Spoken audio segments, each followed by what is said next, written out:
Now, on News Talk 105.9 WMAL. Vince Coglianese. Good afternoon. 5:06 now, News Talk 105.9 WMAL, where we are making sense of the news. You can join us today at 888-630-9625, 888-630-WMAL. A big moment at last night's debate. And I want to look at that camera right now and tell you, Donald, I know you're watching. You can't help yourself. I know you're watching, okay? And you're not here tonight, not because of polls and not because of your indictments. You're not here tonight because you're afraid of being on the stage and defending your record. You're ducking these things. And let me tell you what's going to happen. You keep doing that, no one up here is going to call you Donald Trump anymore. We're going to call you Donald Duck. Oh, man, I was running around my house last night when I saw that. I was like, oh, man, oh. I was covering my mouth with my hand. I was pumping my fist in the air. I was like, he got him. Actually, no. I was just laughing at how stupid that entire moment was. There were a lot of those last night. Chris Bedford joins us now. He's an executive editor of the Common Sense Society magazine. Chris, would Chris Christie's moment last night feature in Common Sense Society magazine? I mean, I've already got the picture, the exact moment when he thinks he's dunking on him. I mean, Chris Christie's like sole remaining decent political qualities. He's a good bully. It comes naturally to him, and that was bad. That was like Marco Rubio level bullying. He just didn't flow naturally at all. And not until you just replayed that audio that I have any idea where the nickname came from. It was a play on ducking the debates. I was like, what, does Donald Duck go to prison? Also, Donald Trump wasn't watching the debate. He was at a rally in Michigan, and then he was hanging out with the Daily Caller's Henry Rogers, eating McDonald's on his plane. He wasn't watching Chris Christie. So the whole thing was just, that debate last night reminded me of a debate that I had last seen about 12 years ago. Yeah. The RNC chairman debate hosted by Tucker Carlson and Grover Norquist. Uh-huh. They were very, very similarly stupid affairs. Yeah, they were. That was a crazy one. This is a very deep cut that he's referencing, but Chris and I were both in attendance at this debate, and it was, they were having a debate on who was going to be the next RNC chairman. There were a couple of people on stage. I think Reince Priebus and Michael Steele, who was the current RNC chairman at the time. And I remember somebody asked a question about books, right? There was what's your favorite book? That doesn't have to do with Ronald Reagan and isn't the Bible. That was the hard part of the question. Uh-huh. And I think the answer Michael Steele came up with was, what was the answer he came up with? He said... he said War and Peace. And then to show how well he knew it, he quoted, "It was the best of times, it was the worst of times." Which is from A Tale of Two Cities. Just looks at Grover, and Grover just puts his head in his hands, and it was just great television. Oh my gosh! All right, so here's the thing, though. I'm seeing there's a lot of conservatives today who are very exercised on the internet about all this. They have been lately because, look, I realize there's a lot of people who've decided to choose a horse and support that guy and say he's the one. We've got to have him. He's the only way. We can't have Trump. We got to have DeSantis or vice versa. That's the kind of thing I'm seeing. And there's a lot of raw passions right now. Have you noticed that? People are like straight up attacking each other on the internet just because they think, one of the other Republicans might be better. I was at a lunch just this morning with a bunch of conservative people from Senate and the House and some reporters. And one woman said, I think all my friends are saying Mike Pence won the debate. He was, quote, the adult in the room. And her boss just stared across the table and said, "I need you to stop listening to the Ruthless podcast. The only way you could ever come away with that opinion is if you listen to that podcast." Because they all did rather poorly. I mean, what made Vivek Ramaswamy so interesting was he was pugnacious. I mean, he did come across as a little annoying in the first debate, sure, but he went at people. He toned it down and was boring like a politician. He pretended to cite Reagan's oft-cited 11th commandment to never attack a fellow Republican. Well, Nikki Haley was trying to go for his throat. The funny thing about Ronald Reagan's commandment to not attack fellow Republicans is Ronald Reagan primaried a sitting Republican president. Helped cost Gerald Ford the election in '76. So this is it's a fake commandment, and just in general. But and Nikki Haley, I guess she was trying to go for. She's not going to get the Republican voter support, she was going for the Republican billionaire and mega donor support, I guess, last night. Like, hey, if you back me, I promise we're not going to fight about abortion in the national level, but we will fight in Ukraine. And, they like to hear stuff like that, the donor class. So that's what I thought people were trying to go for. They wanted to win that last charge of the light brigade of mega donors. Yeah. But the sad thing for all these folks is the news this morning is that all these mega donors watched that debate, and they said, please, we got to get Glenn Youngkin on the phone. He'll save us now. Yeah. Because they were so unimpressed. That was amazing. Actually, on the Ukraine issue specifically, I noticed that that's when everybody became holier than thou last night. That was one of those moments where, Mike Pence was just saying, if we don't support Ukraine, the whole world's going to collapse and everyone's going to we're all going to die. It was basically the point. And I was like, wait a second. Like, can you tap the brakes for just a moment? Like, is it possible to even have any nuance to this conversation? Nikki Haley said we need to fight in Ukraine so we don't have to fight in China, so we don't have to fight them here. Mm-hmm. Is there any concept that the Russian tin pot Mad Max army is a threat to the United States homeland? Mm-hmm. It's like maybe she just watched Red Dawn last night before the debate. Like Russians are descending in the United States. It was the only person who had made any sense on Ukraine, and the only person up on that stage who's remotely where the voters are, was Ramaswamy. And they kept on trying to say, oh, no, you don't know anything. You're not the expert. We're the experts in foreign policy. Yeah. I don't know. These experts in foreign policy have run our foreign policy for the last 23 years, and it's been an absolute disaster for the country. So I just don't trust the experts. On Vivek, I said earlier, and I think this is true, I think a lot of them are just annoyed that he figured out a way to get on a debate stage. Because most of the guys who are up there, they're either lifelong politicians or they've been doing it for at least a decade or so. And so they look around. I'm just guessing, but I think I'm right. They're looking around going, I'm entitled to this. I've fought to get here. I've been working all the cable channels. I've been doing this for years. And where did this guy come from? He came out of nowhere, and here he is standing on this debate stage. You're a former congressman, former governor of Indiana, and former vice president, and you're sitting down there at the very end just trying to snipe at this guy who's worth 100 times what you'll ever be worth. And it's got to be extremely frustrating. And I actually I feel for that, because if I had him on the stage just yelling at me in the middle of like a journalism symposium, I would be annoyed too. Yeah. he can get under your skin. You can tell. Yeah. And he really got under Nikki Haley's skin. For sure. And actually, there was a moment last night where Chris Christie looked over, and I actually kind of chuckled at this. I thought it was funny because Christie was in the middle of saying something, and Vivek had his hand raised like an earnest, school child. And Christie looks over at him, and he's like, hey, would you put your hand down already, please? And I laughed at that. I laughed out loud at that. That was because Vivek is sort of like that. That is his style. Yeah, it is. And, it's also, that plays well to Chris Christie's style. I mean, say what you will about the guy, but he will get in a constituent's face at a ball game, leaning over the seat, yelling full throat without dropping his nachos. Yeah. It's really just impressive work. Isn't it weird that he has an attitude that doesn't match his body style at all? Like, he's like, it doesn't make any sense. Like, the person he is not reflected in his physique. It's a special kind of New Jersey thing, though. It's a New Jersey physique, and it works. One of my favorite that he ever did was screaming at some constituent on the New Jersey boardwalk he's always holding food when he gets into these arguments with people, like completely shamelessly holding food. And he's got this soft serve ice cream in his hand. Well, he threatens and yells and comes at you like it's a parking lot fight. And at first I found it so refreshing and so awesome, but the game got old, the whole thing got tired, and Donald Duck was the jumping the shark moment. Yeah. I was with him at an event years ago, and Chris Christie, that is, and sitting with a bunch of journalists, we were talking to him, and there was a plate of cookies there for the whole group. He ate all of them. We didn't have a chance. It was the cookies never got around the table. Incredible. Yeah, it was amazing. He just housed them. So on you mentioned Nikki Haley and Vivek. Why does Nikki Haley hate Vivek Ramaswamy so much? It was just a couple years ago she wrote such a glowing blurb on the back of his book, talking about how wonderful Woke Inc. is. Yeah, I think it's because he dares question that blob mentality about Ukraine.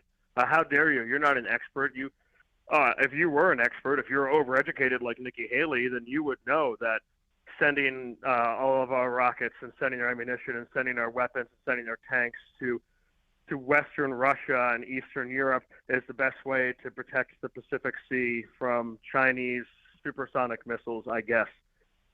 These people play the great game strategies like they're 19th century European generals, but they're just not good at it. They're very, very bad at it.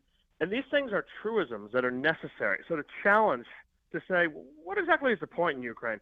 Or for Senator Mike Lee to come out today and say, I would like the president to explain what the mission is. What are the parameters of this mission? What are the goals? We're not doing any more of this endless war stuff. Right.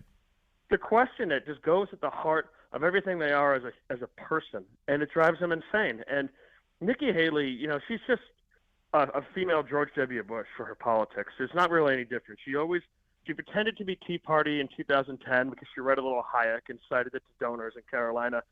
Then she came up and she pretended to be never Trump. Remember when Trump came and debated in South Carolina, she sat in the front of the room because she thought everyone was going to take him down. He'd made fun of Megyn Kelly, and she shook her head at him and she frowned at him.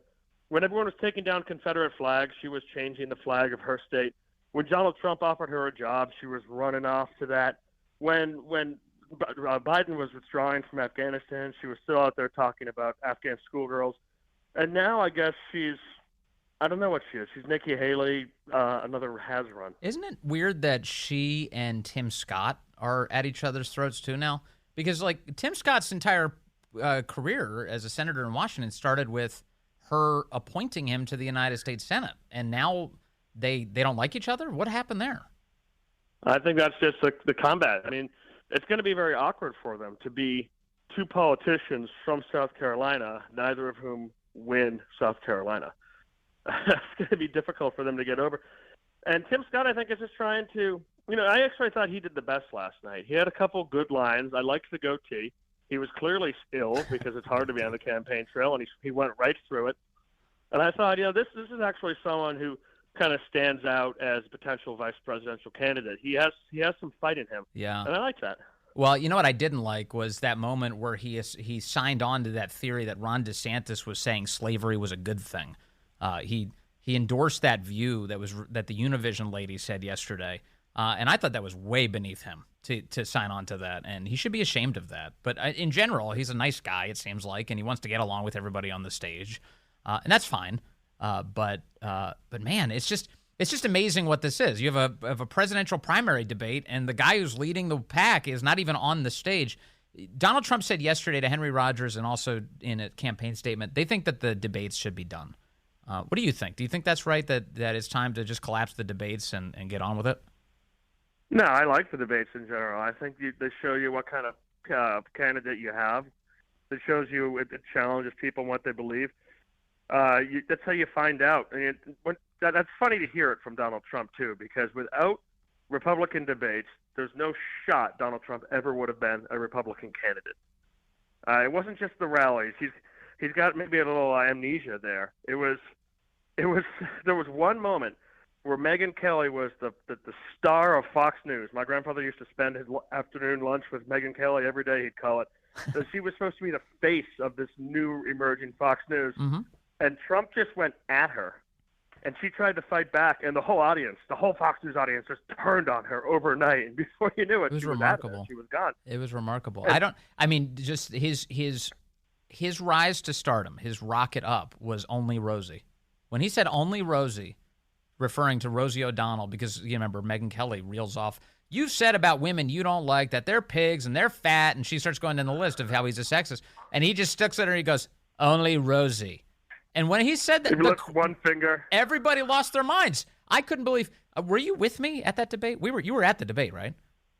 No, that debate I was in Ocean City, Maryland, watching it with my grandmother. Oh, okay. So I loved that line. So I was in the press room for that debate, and there was it was just a big room. It's the media filing center, and there's 1,000 reporters sitting there at tables, watching the debate and filling in on laptops.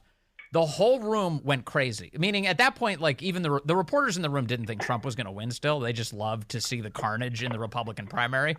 They went nuts, Chris. I mean, it was pandemonium in that room. And then I realized, I'm like, we've got something totally different happening right now. It changed debates forever. I mean, the proper thing to do when confronted by some angry moderator is to apologize and to retreat and to say that you've changed, or to, pull a Mitt Romney and change your position back and forth depending on what race you're in. And Trump just showed you, nope, not only am I not going to do that, but I'm just going to get WWE in here, and I'm going to take a chair to all these nerds on this stage, and the people are going to cheer and they're going to love it. And we did. It was great. It was amazing. All right, well, we've got more campaign ahead of us. I don't know what it looks like or how many more debates there will be, but Chris Bedford will always be there for a good conversation. Thank you, sir. Nice to talk to you again today. Great to be here. 5:22 now. Live and local. News Talk 105.9 WMAL. Making sense of the news. You know that impeachment inquiry today? In case you were wondering how much coverage it's been receiving on the legacy news media. Big fat zero for live coverage. CNN, MSNBC, and all of the big three cable networks, broadcast networks. That would be ABC, CBS, Fox, I assume, broadcast nets. They've all blacked out coverage of today's Biden impeachment inquiry. Paul Sperry over at Real Clear Investigations says earlier he surveyed all the networks to see if they were covering it. And this is only, as he points out, the fourth presidential impeachment inquiry in U.S. history. Now compare that to the 2019 Trump impeachment inquiry. You could probably add 2021 to that as well. Around-the-clock coverage. Broadcast live, every second of it, all over the place. Prime time, whatever. They were constantly showing this in the effort to take down Trump. This is must-see TV. Biden's corruption, it's barely getting hiccups. And this goes right to the media's corruption, which is they don't show viewers, the legacy media refuses to show its viewers unfiltered coverage of anything that might work against their agenda. So a Trump speech? No way. They're not going to show a Trump speech anymore. They're not going to show any of these candidates speaking. They're not going to, when we take you live to a Ron DeSantis speech, not happening. They're not going to do that. To the extent that they show it at all, they'll watch it. They'll choose 8 seconds that they think they can exploit, and then they'll play it, and then they'll attack it. And then they'll bring on another panel to attack it, and on and on and on it goes. It's a distortion filter, not news. Coming up, your calls, 888-630-9625, 888-630-WMAL. Also, I got to get to the New York Times and their buffoonish fact check of the debate last night. Pretty funny stuff, and a sad commentary on where the legacy media is now. News Talk 105.9 WMAL. Making sense of the news. Hey, good afternoon to you. 5:35 here, News Talk 105.9 WMAL. Where we're making sense of the news. You can join us today, 888-630-9625, 888-630-WMAL.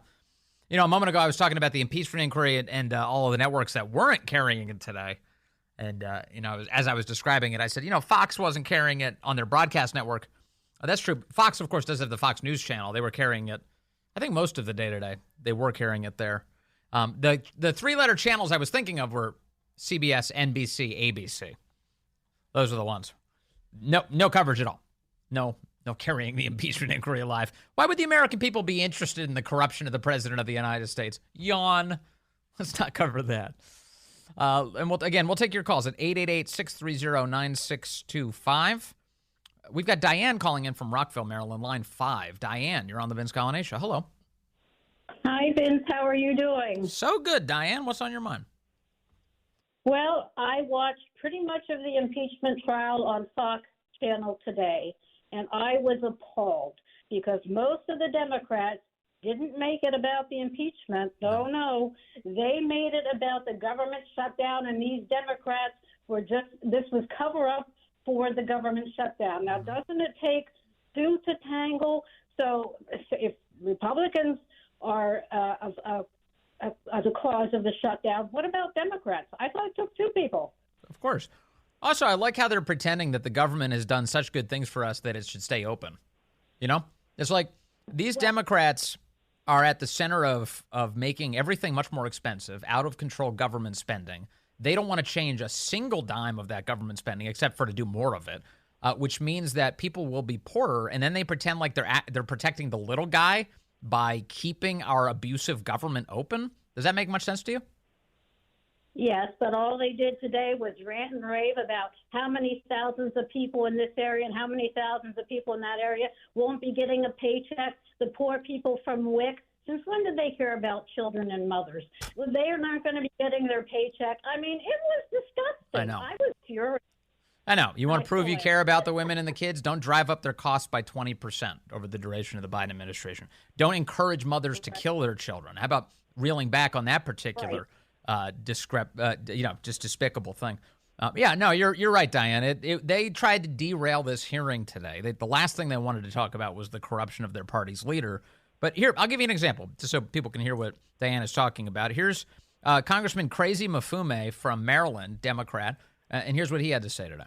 This is not the Wizard of Oz when all of a sudden she turns over the hourglass while the Wicked Witch is standing there. He's a man of culture, you can tell. Children, these are women, these are military officers and soldiers and civilians. AOC is nodding along very vigorously. She's like, I've heard those words before. These are law enforcement officers. These are senior citizens looking for paychecks for Social Security. Why in the hell are we playing this Social Security, by the way, would not go anywhere. It's a mandatory spending. A government shutdown wouldn't change that game?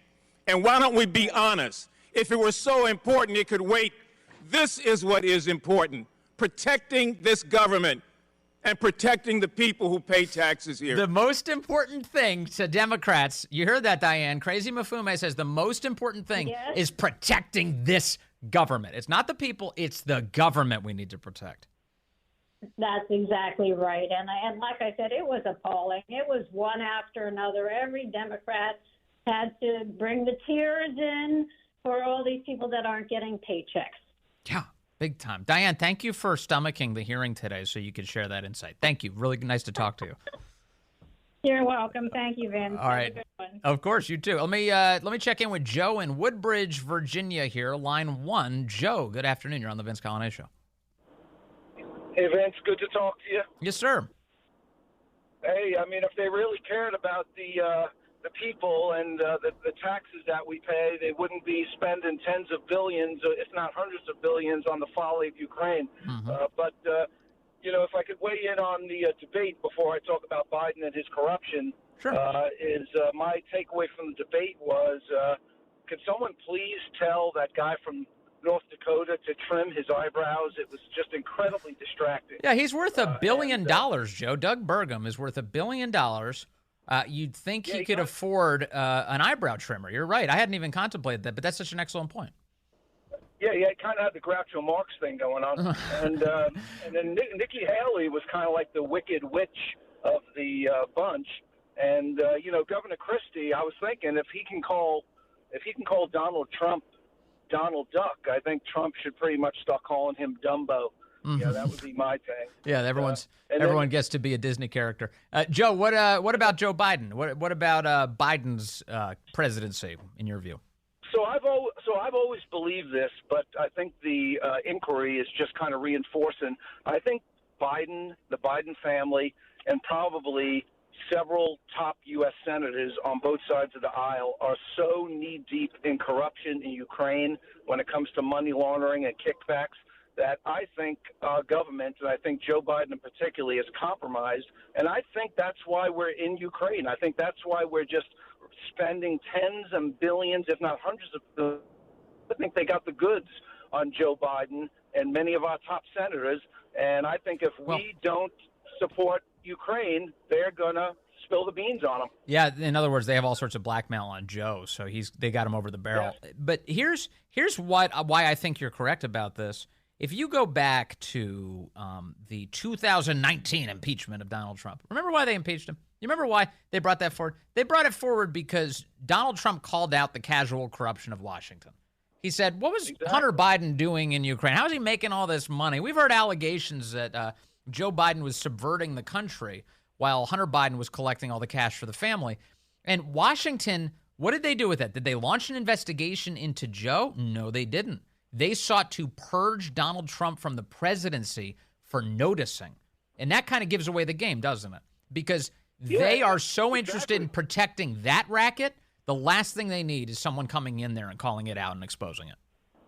Yeah, in addition, Giuliani went over to Ukraine and supposedly brought back a lot of documents that implemented the Bidens. And in addition to destroying Donald Trump, they have succeeded in destroying Giuliani as well. Yeah. They just want to destroy that guy every chance they get. In fact, the Democrats today were demanding that he be subpoenaed to come in to the hearing. The Republicans tabled the request because Democrats are saying they think is Giuliani's a good villain. If we put him in front of the camera, it's going to redound to our benefit. But I don't know. Giuliani, to be fair, Giuliani is a lot smarter than any of these guys. If Giuliani did actually get served a subpoena and show up, I don't think they'd be all that comfortable with what he was laying out. He'd be like, yeah, this is what I found. And could be a problem for them. Could blow up in their face. Can I say one last thing? Yeah, go for it, Joe.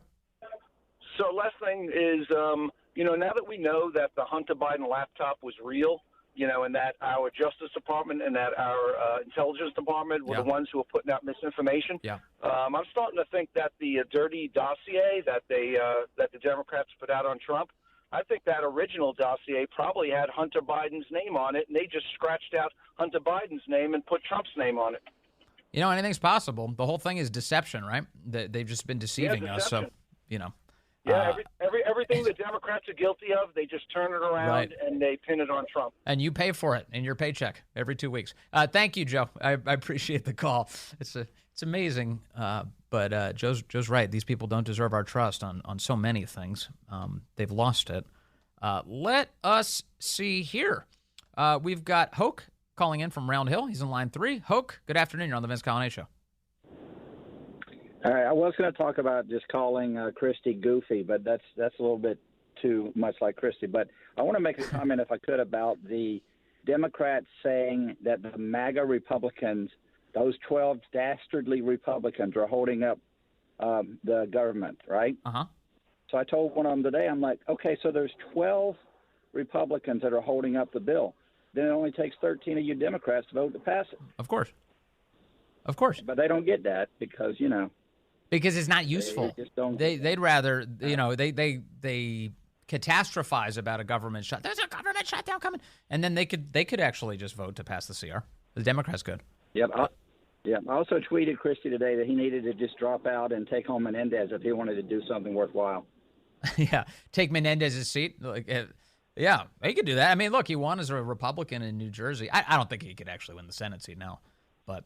I do wonder, Hoke, remember Chris Christie got lap band surgery? Do you remember that? At one point, he was trying to cut weight, and his buddy Rex Ryan, the Jets coach, was like, hey, you should get lap band surgery. That's what I did. I lost a ton of weight. Chris Christie got the lap band. I don't know what happened. He didn't lose it. He still has it. How did he achieve that? I don't know, but I tell you what, I believe if Chris Christie and Liz Cheney were the only two running for the Republican nomination, Christie still wouldn't win. Okay. Yeah, maybe so. Liz Cheney somehow would come out on top of that equation. Thank you, Hoke. I appreciate the call. Let me take Mike calling in from Frederick, Maryland now. Line 8. Mike, good afternoon. You're on the Vince Coglianese Show. Yeah, good afternoon, Vince. I think Chris Christie meant that he had to take laps around the buffet, not a lap band. But anyway. I wanted to give you kudos for having that congressman on earlier this week that explained, what they're trying to do in these committees, how much of our federal tax dollars actually go just to pay the interest on our debt. Yeah, that was, I think that was Matt Rosendale. I'm sorry, not to interrupt you, but just to give people a sense of what you're talking about. I think that was Matt Rosendale. I got a lot of good feedback on Rosendale's interview, and somebody laid it out for me. It may have been Rosendale. That 20% of all of the federal receipts right now have to go to servicing the debt.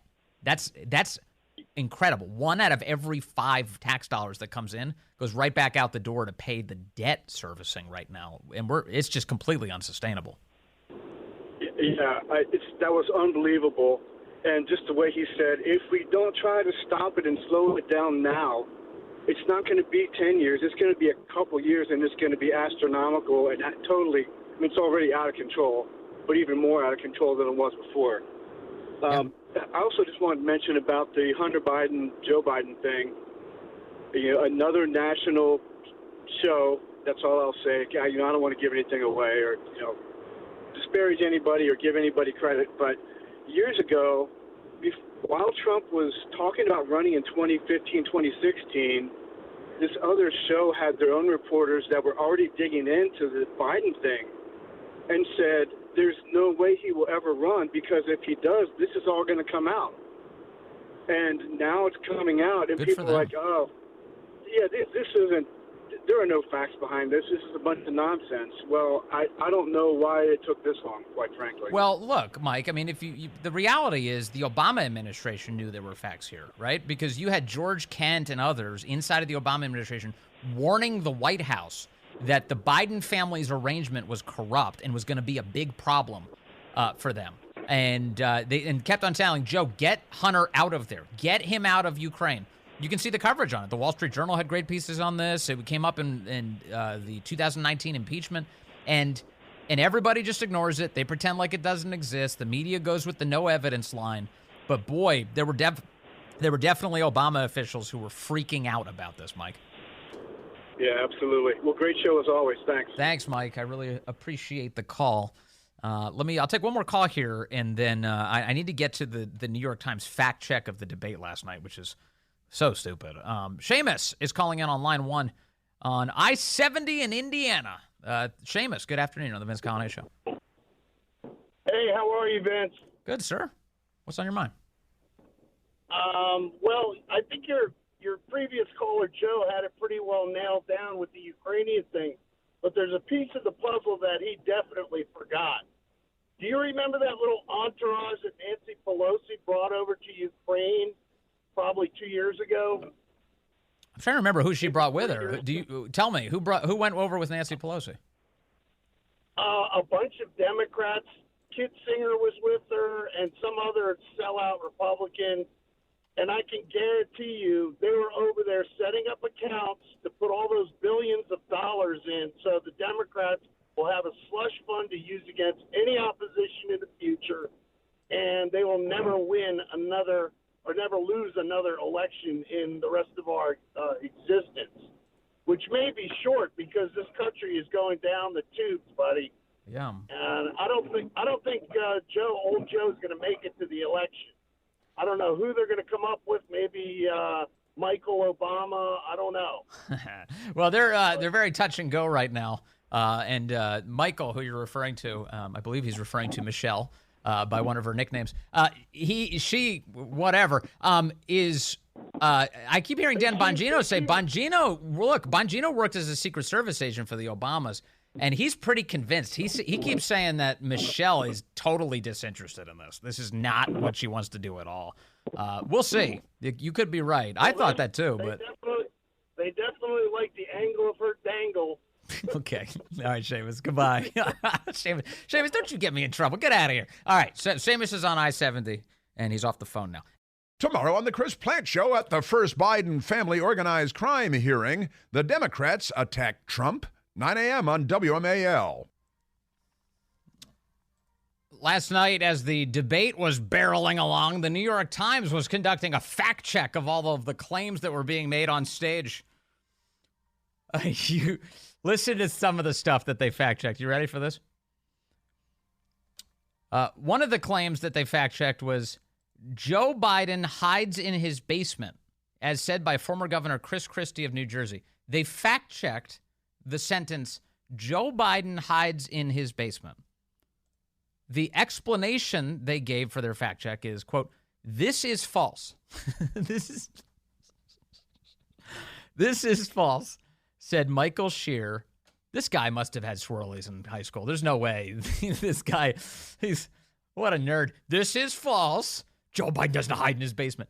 Republicans repeatedly use this phrase as a way of suggesting that President Biden is afraid of being in public. It is a snarky reference to some campaigning that he did from his Delaware home during the first months of the coronavirus pandemic in 2020. In fact, Mr. Biden travels frequently around the country and around the world. This year, he has traveled to Ukraine, Poland, Mexico, Germany, Canada, Ireland, Britain, Japan, Lithuania, Finland, India, and Vietnam. This is you can't be serious. I saw somebody else tweet, if you were to post if one of the people on stage was to say, Joe Biden stinks, the New York Times would come along and say, this is false. Joe Biden smells like sandalwood. Joe Biden's shampoo is excellent. Joe Biden smells wonderful. This is a false statement. There's another one here that is crazy. They posted to their fact check about transgenderism. Vivek Ramaswamy said last night, transgenderism, especially in kids, is a mental health disorder. The New York Times responded with, "This is false." And then in their description of why it's false, they say, gender dysphoria is a diagnosis in the Psychiatric Diagnostic and Statistical Manual of Mental Disorders. Wait, what? So it is a mental disorder. The New York Times, they're bad at this, aren't they? They're spectacularly and hilariously bad at this. The great one, Mark Levin, is fantastic. And he's up next here on WMAL. News Talk 105.9 WMAL. Making sense of the news.